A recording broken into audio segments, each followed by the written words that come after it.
plant medicines and psychedelics are gaining popularity in our culture for their appeal in creating major life transformation, emotional healing, and mystical experiences. Many are having profound experiences, but plenty others are experiencing bad trips, haunting encounters, or even becoming dependent on this attractive new field of exploration. I've communed in depth with a variety of plant medicines and psychedelics over a number of years and have noticed a variety of risks that very few people seem to be aware of. In this video, we'll explore the dangers of psychedelics and plant medicines, particularly from the energetic and spiritual layers that are usually ignored, and how to engage in this transformative field in the safest way possible to bring about the most harmonious experiences if you find yourself curious to explore or elevate your experience in this field. I'll start by saying that I personally have had generally the full gamut of experiences when it comes to psychedelics, from blissful to terrifying. And with that, I'm not for or against them in any regard. I am in favor of everyone following their heart, listening to their truth, and doing what feels right for them. What I share here is to assist in perhaps making a more informed decision of how to proceed if one is curious to give these substances a try, to find answers to why they may have had poor experiences themselves in the past, or perhaps to notice blind spots in their regular partaking of psychedelic substances. Psychedelics and plant medicines have been a major part of my evolution and the trigger of my own personal spiritual awakening, which I have spoken about at length in another video. But that does not mean they need to be part of your story one bit. There are many ways up the mountain of consciousness and expansion. Psychedelics and plant medicines can be rapid and profound options, but they are far from the only ones. With that, let's dive in. I'll start by giving a broad overview of some of the more popular psychedelics and plant medicines, and how to group and classify them as a way of orienting oneself with what all of these substances do in terms of their effects on one's consciousness. If you're already well versed in psychedelics and plant medicines, then this will likely be review for you, and you are welcome to skip ahead using the timestamps in the video. But generally speaking, psychedelics could be categorized in two types, one being synthetic psychedelics, generally those that are made by humans, and natural psychedelics, those that are arguably unaltered, coming from nature. So some examples of synthetic psychedelics are DMT, MDMA, LSD, and ketamine. Some natural psychedelic options are ayahuasca, psilocybin, iboga, bufo alvarius, which is also a type of DMT that is naturally occurring from a specific type of excretion from a frog. And what do we mean by plant medicines? All plants could be considered medicine, and many people do have that as a mantra of sorts. Generally speaking, when people use the term plant medicine, they are generally referring to those that trigger a robust and temporary change in one's consciousness. And another way of categorizing these substances is those that are called entheogens and empathogens. What are entheogens? These are substances that trigger psychoactive states or visual phenomena that are beyond the normal psychic experiences of waking life. Common entheogens are ayahuasca, psilocybin, both kinds of DMT, synthetic and natural, and LSD. And what are empathogens? These are substances that trigger emotional activation, things like the opening of one's heart, the expansion of one's emotional perceptions and connections. Common empathogens are MDMA, San Pedro, and cacao. And depending on the dosage and the setting, empathogens can elicit some psychoactive states as well, but their primary pathway is less through the brain and mind and more through the body and emotions. Essentially, not all plant medicines are necessarily what would be considered psychedelic, as there is little to no psychoactive emanation from some of them. And this notion is especially apparent in other plant medicines. There are some that are strictly focused on what could be called wellness support. There are some that are what could be categorized as purgatives or immunity supports, such as kambo, which again is not technically a plant medicine. It is a secretion from another type of frog that is used as a purgative. It is applied to one's skin and creates a immediate detox response. And then another one is called sananga, which comes from a tree bark that creates a type of eye droplet that is used to enhance one's eyesight. And then there are also milder plant medicines like raw tobacco. And generally, some of the substances that are technically not from plants, such as these frog excretions and also mushrooms, which are technically a fungus, are sometimes lumped in with the plant medicines. So now that we have a foundation of what the more common psychedelics and plant medicines are, what experiences are being chronicled from these substances, Is there any hard data to support what's happening with these substances? Or is it all just stories from people at festivals and people going on pilgrimages to Peru? I bring this up to highlight the wide range of experiences that are possible when communing with these substances, so we can then dissect what's actually happening, why things can go wrong, and where potential significant risks do appear. There have in fact been lots of clinical trials of various psychedelic substances from esteemed research institutes. There have been lots of research coming from a nonprofit group called MAPS, Multidisciplinary Association for Psychedelic Studies, as well as the Johns Hopkins Center for Psychedelic and Consciousness Research in the United States, with plenty other institutions in the US and Europe engaging in very thorough research in the field of psychedelics. And what have they been finding? I will share a side note here in that there's one major factor to always keep in mind when examining the experience and efficacy of these substances, and that is dosage size. For any one of these psychedelic compounds or plant medicines, one can choose to take what is called a microdose, all the way up to what would be considered a full ceremonial-sized dose. Microdoses are often quantified as being between 1/10 and 1/50th the dosage size of a traditional ceremonial dose, and are generally sub-perceptible, meaning the effects aren't immediately noticeable while one is under its influence.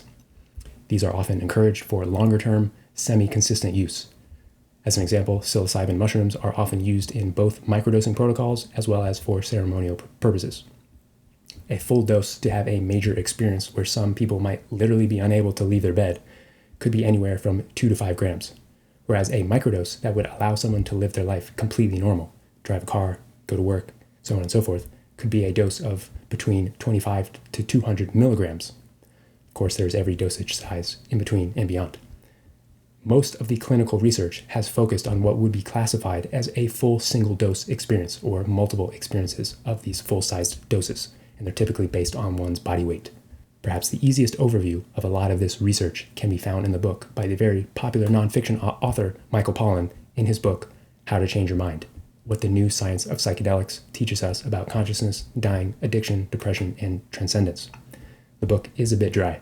I've read it myself, so luckily enough, Netflix created a documentary series with Michael Pollan of the same name, with individual episodes diving into LSD, psilocybin, MDMA, and mescaline, which is the compound found in multiple cactus-based plant medicines like San Pedro and peyote. It's worth a watch, in my opinion, for an entertaining overview of these psychedelics. But at a high level, what sort of documented results have appeared in these clinical trials? It has been shown that in just 1 or 2 doses of the plant medicine ibogaine, there is a near 100% success rate in curing drug addiction. That is quite remarkable. In a study focusing on the effects of psilocybin on generally healthy individuals, after just 1 full dose of psilocybin mushrooms, nearly 100% of participants in a study indicated that the experience ranked in the top 3 experiences of their entire life, with I believe 1/3 of the participants saying it was the most profound experience of their entire life, more than their wedding days or the birth of one of their children. There have been many reports from various trials that these plant medicines and even synthetic psychedelics like MDMA have robust impacts on the treatment of chronic depression, anxiety, PTSD, eating disorders, and even just improvement in general well-being in generally healthy individuals. There have even been studies highlighting results from the more mystical end of the spectrum. There has been a published study from the Imperial College of London on what they referred to as DMTX, an extended state intravenous serving of DMT to participants. What the study found is that participants were consistently encountering what they described as highly intelligent, non-human entities in another realm of reality. Some participants were even meeting the same entities that other participants were encountering separately in their own journeys. What the heck is that about? So, there is now a very robust set of data that these substances are eliciting some impressive experiences for people, and they seem to be quite positive. But what else is happening beyond the controlled environments of university laboratories? As I mentioned, I have engaged in quite a few experiences with psychedelics and plant medicines myself, attended retreats with others where the focus was on the consumption of a particular plant medicine, as well as conversed deeply with many other people about their experiences with these substances. Here is a high-level overview of the broad spectrum of experiences that I have personally witnessed or heard as the direct experience of others. So here are a few things anecdotally from others I have known personally. I have heard of a person having an awful childhood trauma that they had fully repressed and forgotten about, revealed to them in intense fashion from an ayahuasca ceremony. I knew a woman who, in an ayahuasca ceremony in Peru, experienced a female shaman place a demon inside of her energy field that followed her home and wreaked chaos on her life for weeks afterward. I've heard of multiple people mention of their DMT experiences that they literally met God, or completely dissolved their sense of self and became the entire unified field of consciousness. I've witnessed tens of people in ceremony weep cathartic tears, releasing pain they've held onto for decades, leading to the opening of their hearts to new levels and experience tremendous levels of emotional healing. That is just a small sample of experiences from others I have heard or witnessed myself. And now for my own personal experiences. I did explain some of these in depth in a video where I share about my own spiritual awakening, but I will just list off a full spectrum of experiences I've had personally to paint a picture of what's really available from psychedelics and plant medicines.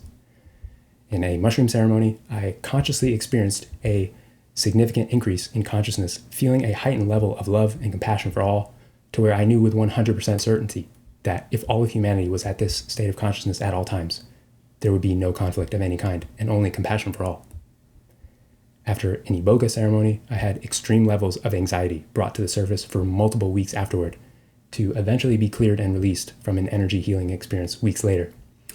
A very uncomfortable yet clearly a highly intelligent and purposeful process. In ceremony with ayahuasca, I saw colorful fractal geometric patterns in my field of vision, plus I could see the physical space around me while my eyes were closed. Then I had the most terrifying experience I've ever had in my entire life, hearing a voice telling me that I was going to die, only to feel myself be consumed by nauseating intensity and fully black out, a 100% confrontation with literal death. I encountered the spirit of a deceased family member of a woman next to me in ceremony, as well as felt the presence and directly communicated telepathically with interdimensional beings.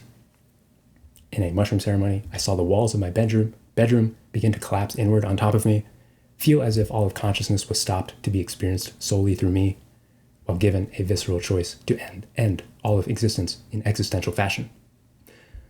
While communing with San Pedro, also known as Wachuma, I had the masculine aspect of God speak directly to me through my own thoughts, and reveal that he speaks to me through my own thoughts and keeps an eye on me through the eyes of others.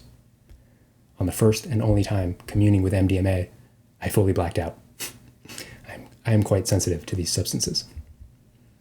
And during nearly every robust psychedelic and plant medicine experience, I experienced major bodily discomfort, severe nausea, and oftentimes wild bodily twitches and flailing from enhanced energetic sensitivity. Plus, major and ongoing revelations about myself, who I am as a soul, my purpose for this life, and lots of deep healing on an emotional level. On the whole, my experiences were mostly on the challenging end of the spectrum, but every one yielded a very obvious purpose to support my healing and expansion. So what's going on? How are people having these experiences, and why is there such a huge range of experience? Is this all a result of chemicals in one's brain? Are any of these experiences real? What is real anyways? Let's dive into some of the mechanisms of what is behind these substances, as they will provide context for the pitfalls that many seem to be unaware of, and explain many of the poor experiences that people are having, and how best to mitigate these risks to allow for the best experiences possible. These psychedelics and plant medicines do have scientifically identifiable chemical compounds that have been traced to induce these altered states of consciousness. It can be tempting to just dismiss their effects as just mental hallucinations, one's brain creating these experiences from within itself. From my perspective, that is the type of argument someone who has never tried one of these substances would make. As revealed in a psilocybin clinical trial noted in Michael Pollan's book, How to Change Your Mind, a nearly universal phenomena was that the participants described their experiences as more real than real life, which I can concur myself. How is that possible? Perhaps a meaningful data point is the examination of specifically one psychoactive compound, DMT, dimethyltryptamine, which is the psychoactive compound in Bufo alvarius and ayahuasca. DMT is naturally excreted by our own bodies, specifically our pineal glands in the brain. And it has been dubbed the spirit molecule in a book by Rick Strassman of the same name. Something about this compound consistently produces mystical and sometimes even near-death experiences, where people say they encounter non-human intelligences, angels, spirits, and so on. It has been noted that in certain situations, the pineal gland can excrete larger quantities of DMT without any ingested substances, such as when confined to complete darkness for multiple days at a time in so-called darkness retreats. People have reported that they have had the same kind of mystical experiences without taking any external DMT substances, which have been attributed to the internal release of DMT from the brain. It has also been noted by others, and myself included multiple times, that it is possible to reach these types of states and have mystical encounters beyond this realm just through the practice of what is called holotropic breathwork. Just through the use of one's breath, one can experience very similar states of altered consciousness as when consuming psychedelic substances. That shows 3 different pathways to the same type of experience, through prolonged sensory deprivation, focused breathwork, or through the ingestion of specific compounds. I can even add a 4th pathway that I've experienced myself, being hypnosis. There are certain kinds of hypnosis that place people in a specific state of consciousness that can allow people to have mystical experiences and connections with beings beyond this plane and experience heightened perceptions and healing. Some people have even chronicled having completely spontaneous experiences of the same thing. That appears to be a clear indication that these experiences are not being directly hallucinated by the ingestion of an external compound, but that these substances can take people to these states in a direct and perhaps more robust fashion. What is happening is that these experiences open people up to the other dimensions that we don't often perceive or directly experience. Most specifically, it is quite often the people who are having mystical experiences, seeing energies, animal spirits, other beings, experiencing telepathy and such, are directly experiencing what is called the astral plane. The astral plane is also where we go when we dream at night, which I did a bit of a deep dive in another video on dreams. This realm is an entirely non-physical realm, filled with spirits, entities, energies, and unfortunately what we would classify as demons or monsters. What is happening is oftentimes these plant medicines and psychedelics raise people's vibration or frequency to directly and consciously access these planes. This plane is around us at all times, whether we're aware of it or not. We are just mostly unaware of it, which is why it can be quite startling to experience for the first time, or unbelievable to hear stories about it. But that doesn't make it any less real, and explains why people say that these experiences often feel more real than real life, because they are to an extent. This realm is on a higher plane that directly impacts this lower plane. Everything in the lower planes of reality originated in a higher plane of reality, the actual source or direct influence of what we experience in this realm. Another thing to acknowledge is that the plant medicines, in particular, are spirits themselves. They are a robust form of consciousness in and of themselves, with their own personalities and characteristics. This becomes fairly noticeable during plant medicine journeys, where it is possible, and many do interact directly with these spirits and feel their personalities, whereas that is generally not present in these synthetic substances. One may connect with entities elsewhere, but not the spirit of the psychedelic compound itself. For example, ayahuasca is a feminine spirit with the characteristics of a stern mother. She is the type of teacher who will force you to look under your bed at what you've been avoiding. It will generally be a challenging experience, but unquestionably transformative and healing. San Pedro, also known as Wachuma, is a masculine spirit with the characteristics of a steady grandfather. He is the type of teacher that brings you into your body to help you safely feel your emotions and helps you acquire grounded insights, and can even be quite funny. I myself directly engaged with the spirit of Wachuma during one of my ceremonies with it. Psilocybin mushrooms can be a bit of a wild card based on your intentions. If you're looking to enhance your time at a festival or just explore recreationally, you might get some wild type of spirit guidance taking you on a joyride or through a house of horrors. Whereas if your intentions are to have a journey for healing and expansion, there can be a more wise yet still potent presence guiding you through your psyche and mind-bending realities. I myself could literally sense that there was some form of higher intelligence guiding me through a time-sequenced arc in one of my psilocybin journeys. So now that I've walked through at a high level what is happening when ingesting psychedelics in plant medicines, it should be clear that there is an overwhelmingly large potential of experience available from these substances. We're talking about being opened up to entirely different dimensions of reality that most of us don't even know exist, with potentially limitless avenues of experience. How is one supposed to safely navigate this territory? The truth is, from my own perspective, Despite major proliferation in our culture over many years now, it is still a bit of a Wild West, with a major disparity in terms of experience, wisdom, and safety practices, and what those who are leading the charge in this field have. Even people who may have hundreds of psychedelic journeys under their belt, lead plant medicine retreats in partnership with indigenous elders, have little awareness of the energetic and spiritual realities at play, especially those involved with the synthetic substances, usually away from any indigenous tribal wisdom that have navigated these realms for thousands of years. Generally speaking, communing with plant medicines under the guidance of shamanic elders is going to be a safer experience. There is a general acknowledgement by many that that is the role of these shamans, to address the unknown realms that can be accessed by ingesting these plant medicines. But there seems to be a set it and forget it attitude, and essentially a bit of blind faith that the shaman has it all covered without knowing the first thing about what they're actually doing to protect the space and the participants. There seems to be a giving away of one's power in that regard. It's basically like you have no idea how your car works, and an auto mechanic tells you that you need to pay thousands of dollars for a repair, and you just go along with it because they're the expert. When in reality, you have no idea if you're getting ripped off, and could have gotten the job done for a fraction of the cost. But the mechanic said a bunch of big and fancy words, so you believe them. This is not to criticize these shamanic practitioners, who more than likely are extremely skilled and supportive. But when the gap of knowledge and awareness is so vast, no one is truly safe from being swindled or caught off guard. As I mentioned, I knew someone who had a shaman intentionally curse her, essentially. Not all shamans are of pure intention either. And it is increasingly common to attend plant medicine retreats with 20 or even far more participants than that. A count of people that few shamans or groups of shamans can realistically account for the magnitude and variance of energies and entities that can be brought into a medicine space. The demand seems to be creating strain on what is realistically safe.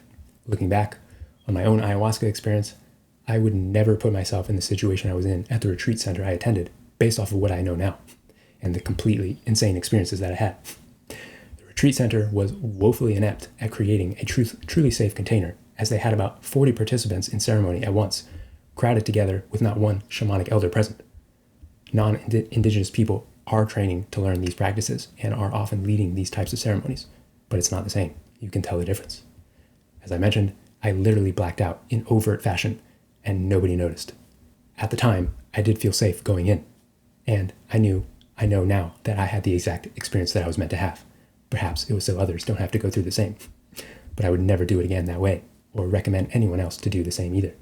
So what can be done about this? How can this field be navigated safely? The truth is, there is no such thing as 100% safety in this field, or in anything in life, after all. There is always risk. It is just about making choices based on the risks and assessing various trade-offs and reducing as many risks as possible within reason. Even choosing to never take a psychedelic substance or plant medicine carries risk, in that one day, years from now, you could find yourself full of regret for never having the courage to try one of them. So even doing nothing carries risk. But what is the common form of guidance that is offered when venturing into this field? Also, considering that the vast majority of us will not be participating in a clinical trial where they go above and beyond to reduce as many external variables as possible to show that the substance in question is the only factor generating the study data. Those situations are likely going to at least be extremely safe and comfortable in the physical sense, but likely woefully unaware to anything in the energetic realm. But generally speaking, there is a popular ethos in the realm of psychedelics to ensure having a good time. And that is focusing on set and setting, meaning what mindset is one in and what is the setting or environment that one is in when communing with these substances. And that those two factors will radically impact the quality of one's experience, which is true. And perhaps if one is going to be communing with plant medicines in particular, well, make sure you have a good shaman. Perhaps I'm being a bit simplistic and not fully aware of what every guide or educator in this area is doing. But generally speaking, that seems to be about it as far as practical guidance. While better than nothing, it is severely lacking in terms of addressing the fullness of what consumers may be opened up to. We're talking about literally experiencing other dimensions of reality, possibly having deep traumatic experiences thrust into someone's awareness, maybe meeting God, or a literal demon that people didn't even know existed, having the potential for severe physical discomfort and other noted complications. The mismatch of potential intensity and the state of awareness of people first embarking down this path is ginormous. Generally speaking, The more robust retreat centers do a pretty good job of preparing their patrons well in advance on things like preparing their bodies with the proper diet, addressing if they are currently taking any pharmaceuticals, specifically antidepressants, which can cause major complications if taken in conjunction with specific psychedelics. But there is still seemingly little to no indication of how to prepare people for venturing into something so potentially life-changing, daunting, possibly terrifying, or anything to address that participants will be protected on an energetic and spiritual level. And I'll add just one other anecdote to round out this point. One synthetic psychedelic substance in particular reveals another horrific danger of this field. The CIA in the United States engaged in a notorious project called MKUltra, where they forced participants into trauma-based mind control experiments with the use of LSD as a support to essentially break open people's psyches for their own use. This, of course, is not the fault of the substance itself, just like a gun isn't at fault for a death in a shooting incident, but it reveals that in the wrong hands, in a poor environment, these substances have the capacity to facilitate major direct harm. So I will now humbly offer my own perspective for how to navigate the realm of psychedelics and plant medicines in a way that addresses all the factors that I've mentioned here. Obviously, anyone watching is only going to want to experience the more positive end of the spectrum that is absolutely a well-earned draw of these sacraments. So let's dive in with some frameworks to think about how to navigate and heighten your experiences with plant medicines and psychedelics if you're considering exploring or are already having experiences with them. First, it is helpful to acknowledge that everyone has a different level of sensitivity and a different tolerance for risk around having new experiences. The first piece of guidance I would offer is to honor yourself fully, no matter what anyone else thinks, says, or is comfortable with. Someone may be comfortable with taking 3 different plant medicines simultaneously on a random afternoon by themselves. And for them, that may be totally okay. You will have your own set of specifications of what makes you feel comfortable, and you can always let that guide you. There is no reward for exploring psychedelics the fastest or in the most intense fashion. Second, I would say to go into this realm with a balance of being open and with as little fear as possible. I know I'm sharing the blunt truths of what is possible, and some of it can be scary. And perhaps you need to be a little scared to make a change in your life. I will share some other tidbits that may help you in making you feel more comfortable in your explorations, but in general, you want to feel solid within yourself before embarking on any of this. It would be best to feel truly called or confidently curious that these substances have something meaningful to offer you, and less so in the state of looking for thrills. And it's probably not great to go in if you're truly terrified, which you probably wouldn't bother at all if you are. But some people may be desperate in seeking out support, despite their fears. You want to be able to face what comes to you from as strong of a foundation as possible. That will allow you to receive the fullest of what these experiences may have to offer you. If you are expecting something bad to happen or are too afraid to surrender to the experience, you likely won't be in a position to receive great levels of transformation that are available. It's okay to be nervous of the unknown, but if you're truly afraid, then perhaps it's not quite time for you yet, and that's totally okay. You are generally never given more than you can handle, but I think most people would rather avoid the truly awful experiences. So going in as good a shape as possible will stack the deck in your favor. The third piece of general guidance that I feel is crucially important and I don't think gets enough emphasis is the concept that the primary purpose of these experiences one can have with psychedelics and plant medicines is to integrate them into your daily life. It ought to be ingrained into you in a major way that no matter what you experience, no matter what dimension you venture into, no matter what beings you encounter or mysteries get revealed to you, you will come back to your day-to-day life. No matter how intense, no matter how long it feels like you're stuck in an eternity-like experience in a completely foreign plane, you will come back down to yourself and into this physical plane and your ordinary life. These compounds literally cannot remain active in your system for more than a certain period of time. The experience will run its course, and the external circumstances of your life will be no different from the time you ingested your medicine. You will have rent due on the 1st. You will go home to your partner and care for your pets. You will have work at 9 a.m. on Monday, metaphorically speaking. What's different will be you, but it is encouraged to take time to integrate your experiences, even small ones, before making any drastic changes to your life, and how to incorporate your experiences in a sustainable manner in your life and your sense of self. Having some spaciousness on the tail end of your experience would be supportive rather than going back to work immediately the next day. And also, from the other angle, some people can get enticed by the magnitude of experience that psychedelics can offer without adequate time to integrate what all they have been opened up to. It would be wise to give integration an appropriate level of attention and space prior to running into another explosive experience. I myself have had new angles and perspectives revealed to me from my ayahuasca ceremonies up to 3 years after the fact. Remaining open to the fact that new learnings can continue to be revealed over time can be helpful. Now that we discussed the general guidance to consider, let's talk about the actual practical things to do to reduce risk when partaking in psychedelic substances in plant medicines, especially for people who have yet to experiment within this area in a robust manner. The simplest and most appropriate piece of guidance I'd offer in the practical realm is to adopt the notion of walk before you run, or crawl before you walk. There's absolutely no reason why you have to start your journey by doing a week-long ayahuasca retreat in the jungle of Peru. Generally speaking, acclimating slowly is a wise thing to do. And it could help to think of this realm as a potential journey, something that could play out for you over time. It doesn't have to be anything that you commit to up front, but adopting the notion of I'm curious to start here and I'll see where it takes me could be helpful. That was my path. I never planned ahead to partake in as many journeys as I ended up doing. I simply followed my curiosity and intuition each step of the way.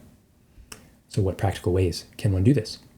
If you are new to psychedelics and plant medicines, there are 2 avenues to potentially start in this realm.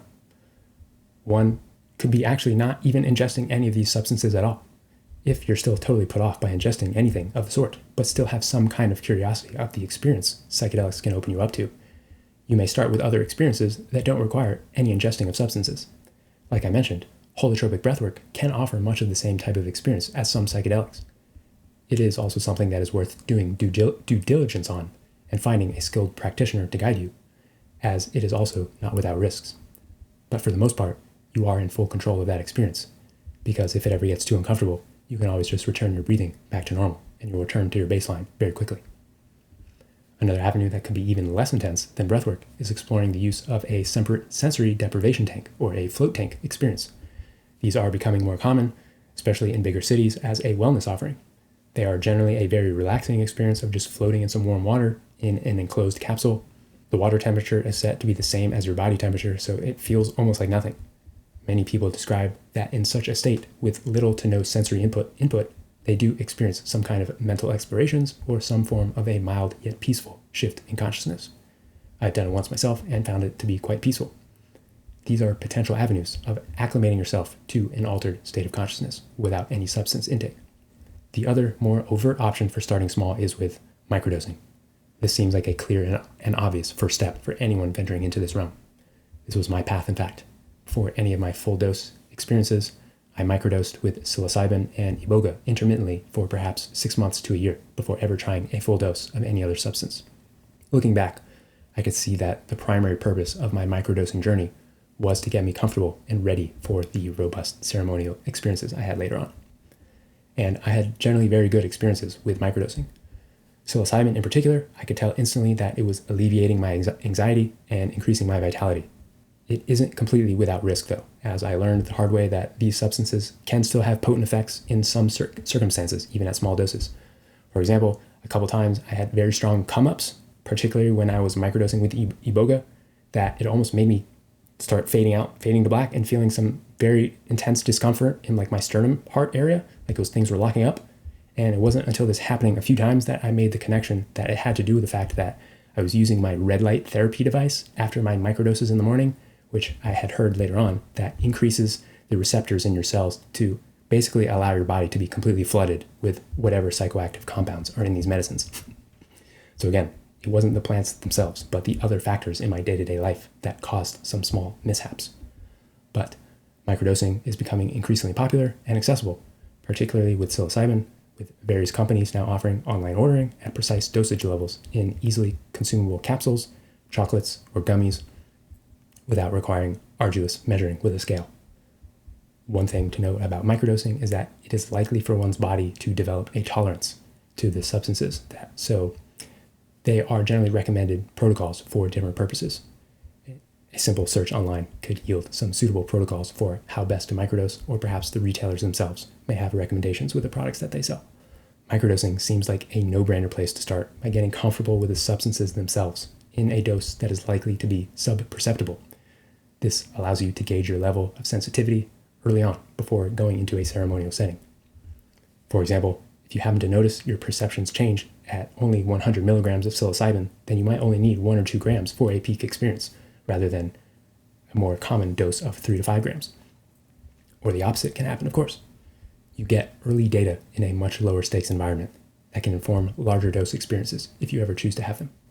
And one other note for the first timers in this space, or someone perhaps reevaluating their relationship with psychedelics. One thing to potentially consider as to where to start is what kind of substances do you feel more drawn to in terms of the synthetic options versus the natural options.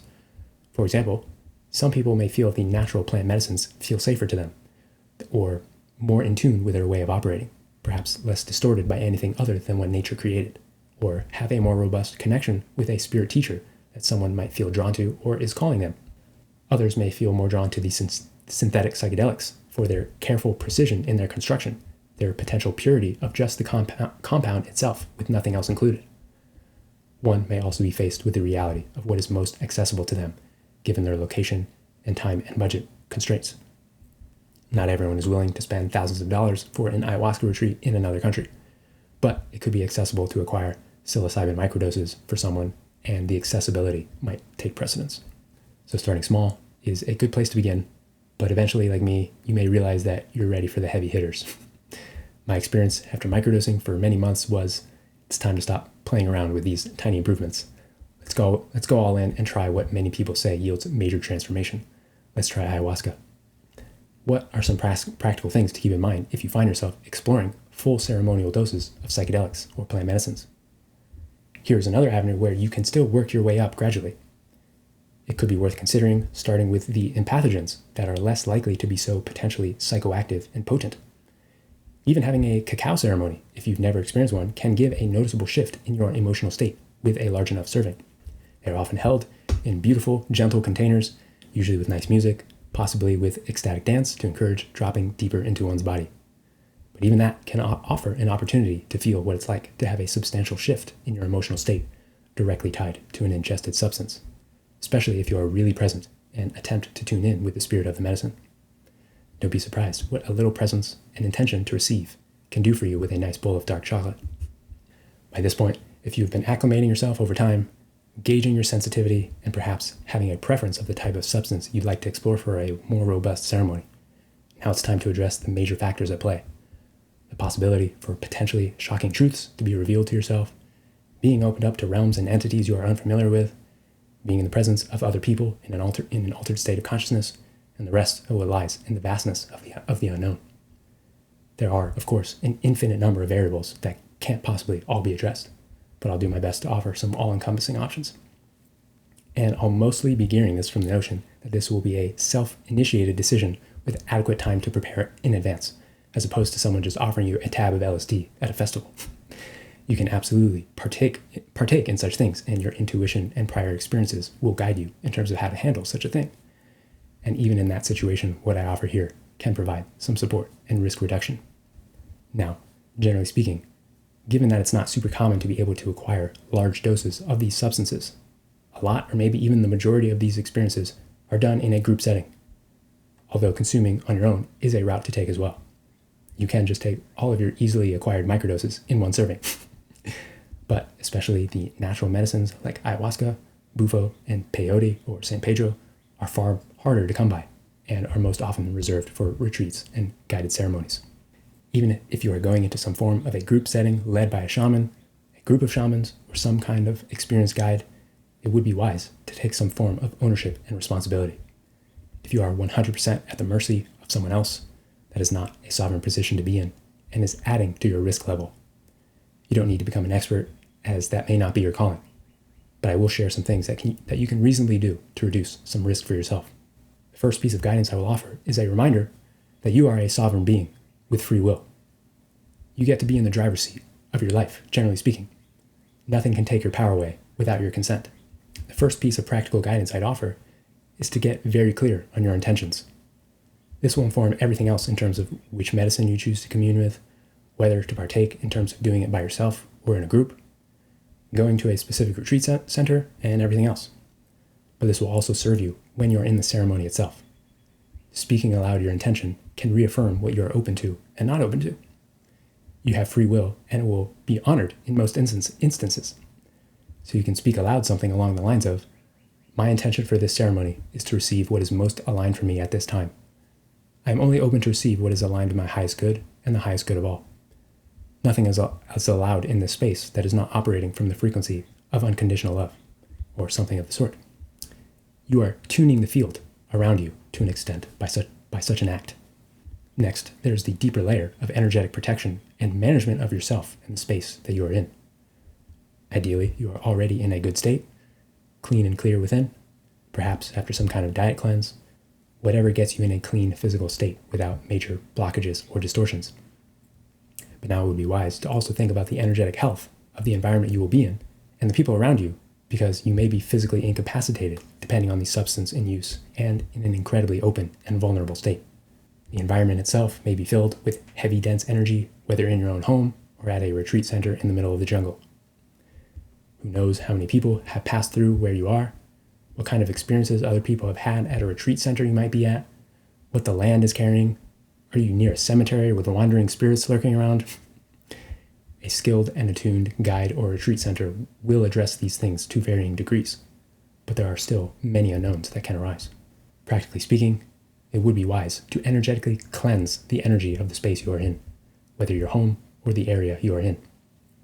There are simple things that can support with this, such as burning sage or Palo Santo. Energy accumulates in spaces, especially if there's been a lot of movement and intense activity and indoors without a lot of airflow. If you're on a medicine journey in a space that hasn't been cleansed, that residue or someone else's trauma dumping could still be present and fall into your energy field and distort your experience. Another supportive layer can be to utilize physical energetic supports such as crystals and other energetically balancing items or devices.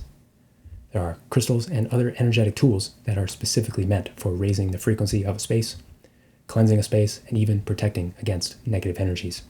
Searches online can lead you to items that fulfill each of those stated purposes.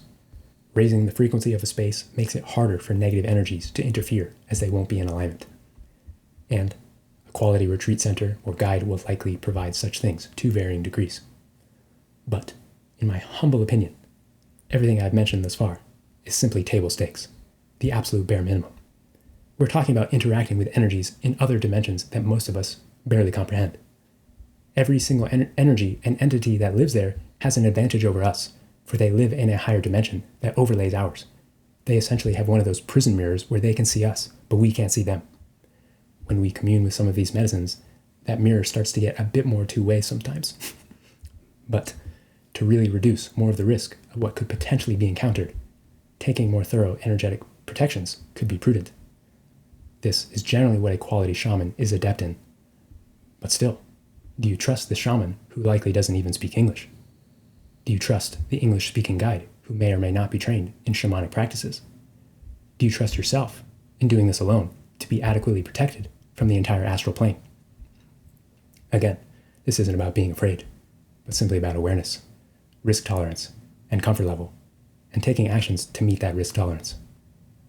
Not everyone wishes to take years to learn shamanic practices or robust energetic modalities.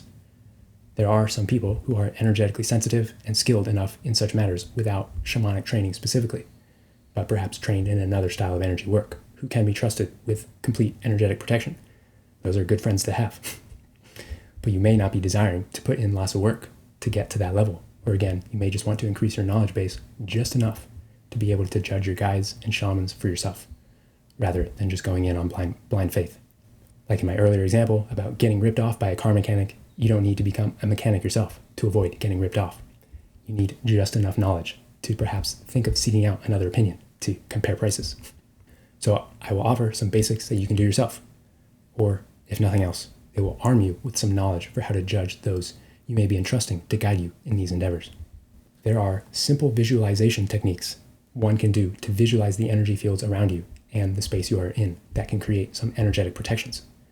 Your thoughts exist on the plane that you are trying to impact, so just because they are simple thoughts and visualizations doesn't make them meaningless.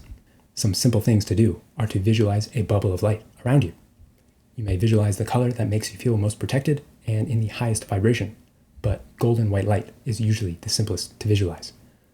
But black is also very protective, even though people usually associate it with dark energies.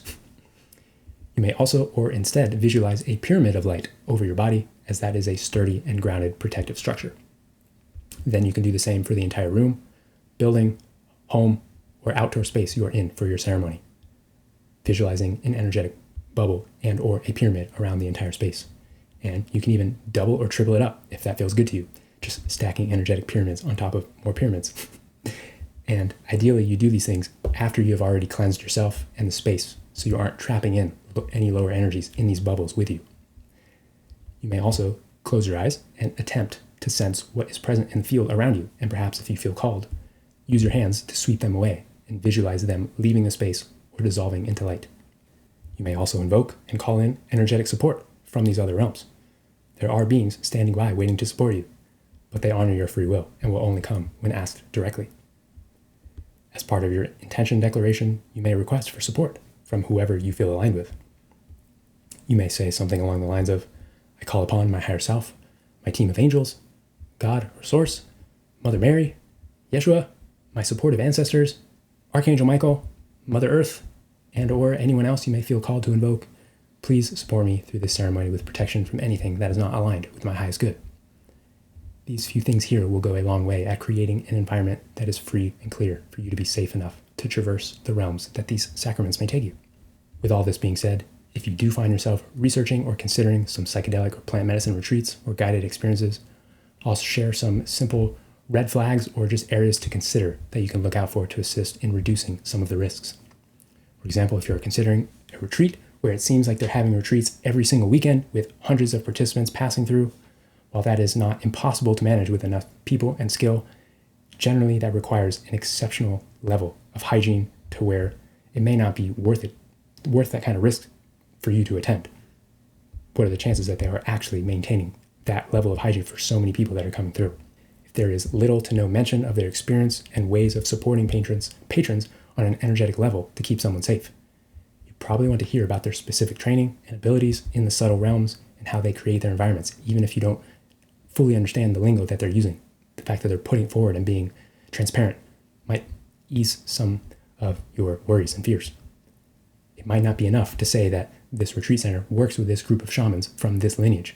What does that even mean? Do they put demons in people? If there is little mention of the energy of the land and the physical space and the intention or reasoning for choosing that space, every single location carries a certain type of energy. So you may want to know about what the energetic vibe of the place that you're going to be communing in is like. It might be helpful to have pictures of the place that you might be experiencing a ceremony. You can get a sense of the energy just through a picture. If there is little mention of integration support, generally speaking, it can be challenging for these retreat offerings to offer robust integration support. They are generally focusing on creating the experience itself, but generally it would be a good offering if they have some form of an off-ramp to get you into that integration experience. A single group video call a month later isn't a very robust integration support. Generally speaking, there isn't really a viable way for a retreat center to give meaningful, individualized attention to all of its patrons for integration support, but something to get that process going would be meaningful, or at least having spaciousness during and at the end of the retreat for processing, journaling, maybe time in nature, sharing of experiences with trained facilitators. These are the types of things that are good to be on the lookout for. Now, putting all of this together, I will offer some example scenarios of common ways of exploring plant medicines and psychedelics and potential ways of engaging to create the most harmonious experience possible, starting with a potential low-risk potential scenario. This could be microdosing at home or just through your day-to-day life, just a random day. This is generally going to be a low-risk scenario. You're not going to be really opened up to anything major. So the types of behaviors to even reduce the risk even lower for that type of scenario, perhaps just engaging with a simple intention, your basic protection invocations, and of course, following the recommended protocol to avoid a tolerance buildup, being careful what you're mixing with and consuming that day. If you were to do all of these things, it is incredibly low probability that you would have a bad time. Moving into some medium potential risk scenarios, starting with a ceremonial journey or a full dose in your own home, but maybe you brought someone to have as what is often called a trip sitter, someone there to watch you and observe you, make sure that you're safe. This is still a potentially medium potential risk scenario. Having someone watching over you is a good idea in case something goes wrong, but you will also be opened up in a great, robust manner. So some things you might want to do are to cleanse your home, have energetic supports on hand. Cleanse yourself. Make sure your trip sitter is trusted and also in an quality energetic state and with a cleansed energy field, because if they're there in the room with you, whatever they're bringing in may impact your experience. Or it would be prudent to perform your own energetic protection visualizations and invocations for support from the spirit realm if that is aligned for you. Another medium potential risk scenario is having a cacao ceremony in a large group in a public setting. While on the surface, this feels like a low risk experience, given that this is a very mild medicine, simply adding the quantity of people with everyone being in a very open and emotional state, plus in a venue with lots of people passing through, adds a layer of energetic risk. While generally it's not going to be anything majorly severe. You don't know what energy may be lingering in this public space. People may start crying, or there could be other energy present from other prior experiences that can enter your energy field and distort your experience. Or maybe you find yourself leaving that experience feeling sad or heavy, even though you yourself weren't having any heavy experiences.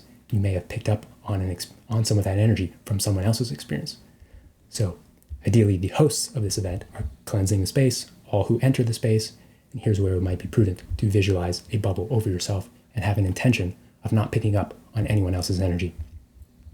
Another potential medium risk scenario would be taking a microdose at a festival or a very large public gathering. I myself had an experience where I took a very small microdose, I believe 200 milligrams of psilocybin, which is what I used to take on a semi-consistent basis during my microdosing protocols. I took this at a festival, but given the dynamic at this festival, there were a lot of people in an enclosed space, like over 100 people inside of a very tight space, to where I could pick up on all of that excess energy. It literally amplified my microdose experience to where I was having a more potent experience than I even wanted. So it is possible for this to feel more severe due to being in an enclosed space. Enclosed spaces where the energy can't flow freely always amplify the energy. Then add on large quantities of people and you are in a pressure cooker. Generally, it might be prudent to take less than you think if there's not a lot of space for movement, especially if you are indoors. And it would be prudent to set energetic protections. That could be wise here, as you have no idea what hundreds or thousands of people are bringing with them and what they may be attracting, given how open and unprotected they are likely to be. Now moving into the high potential risk scenarios. This will include a journey by yourself at home, even with thorough protection. Generally, this is a very high risk scenario because you have no idea what could happen and there's no one there to immediately seek support for. So it would be prudent to tell someone that you're going to be going on this type of journey and to check in with them afterwards for safety purposes. And here's where you want the fullest amount of effort you can offer to your physical preparation. Cleansing of your space, having energetically supportive tools if you have them, personal protection and invocations for support. You will possibly be completely incapacitated for likely multiple hours and exceptionally vulnerable. So in my opinion, it would be hard to do too much preparation or protection work for this scenario. Then moving into one of the other high potential risk scenarios, which is attending a group retreat. This is a very common avenue and on the surface can be very high risk just due to the number of unknowns.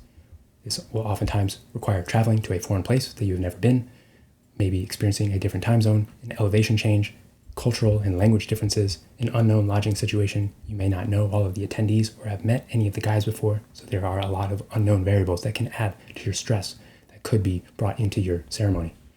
This situation, if extremely well managed, could end up being a low-risk situation if you are masterfully held and guided.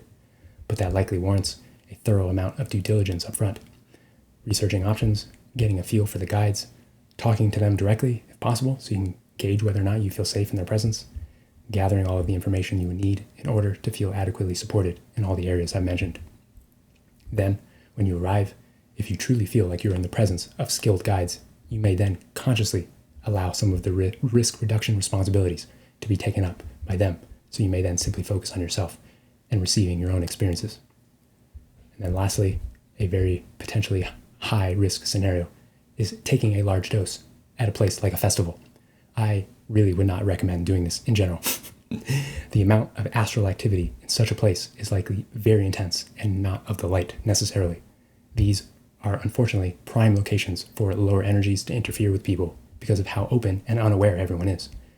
Outside of a cemetery or land of a past war battle, these could honestly be the most dangerous locations in terms of energetics and astral activity, because the people are so open, altered from substances, and unaware of how to protect themselves. It is a feeding ground for lower energies. It is essentially signaling to these entities that it's open season, and they can easily distort the journey that one is having. But some ways to reduce risk here. First and foremost, know what you're taking. Ideally, only taking something that you know the source and the origin of. But asking yourself, is this a clean substance? There are testing kits available to examine whether or not something might be laced with a substance like fentanyl. It might be prudent to take the substance away from the crowd, away from all of that heavy and intense energy, perhaps allowing ample time for the come up of that experience and knowing in advance how long that generally takes. Some substances might only take 20 to 45 minutes, others might take 2 hours. Test out how you feel away from the crowds to see if you feel truly comfortable in being in the full experience while under its influence. And it would be pretty prudent to engage in major energetic protection for yourself. That would be very wise, and you likely won't be able to cover the whole space. There's just too much going on. So that was quite a few specifics in terms of the practical actions one can take to reduce their risk in engaging with psychedelics and plant medicines. There's an endless list of micro actions one can take to continue to reduce their risk and optimize their experience in this realm, but without drifting into paranoia or encouraging excessive overanalyzing of one's actions. I'll finish with one last but overarching guidance that applies to everything. The number one message I will leave you with is to embrace humility. In truth, hardly anyone can say that they fully understand the fullness of what these substances are truly capable of and doing on all planes of reality. Like I mentioned, the gap between your known world and the potential of what you can be opened up to, especially if you are new to these experiences, is ginormous. These substances can open you up to essentially infinity. That can be beautiful, but can also be more than some can realistically handle. These substances will almost certainly humble you in some way, which can be a good thing. It's not about being perfect and eliminating every ounce of risk, but going in with proper levels of humility and reverence for what these sacraments can offer you will be your best protection and guide all of your decisions in navigating any potential engagement with psychedelics and plant medicines. So in closing, I hope this was supportive for you in getting an understanding of psychedelics and plant medicines, how they seem to operate, what they can open us up to, the various potential risks involved in their usage, and how best to navigate their use with safety and confidence. If you find yourself struggling to make sense of or integrate a psychedelic or plant medicine experience of your own, or perhaps any other kind of inexplicable alternate realm experience, I do offer one-on-one support in these exact areas.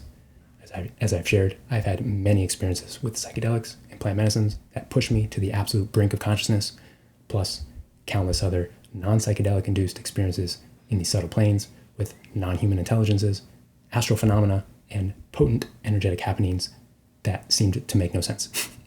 Whatever you have experienced or may be navigating, I can assure you that I've almost certainly experienced something similar. And I'd be happy to meet you in whatever you're navigating. I welcome you to check out the website link in the description and reach out. Thank you so much for watching, and I'll see you next time.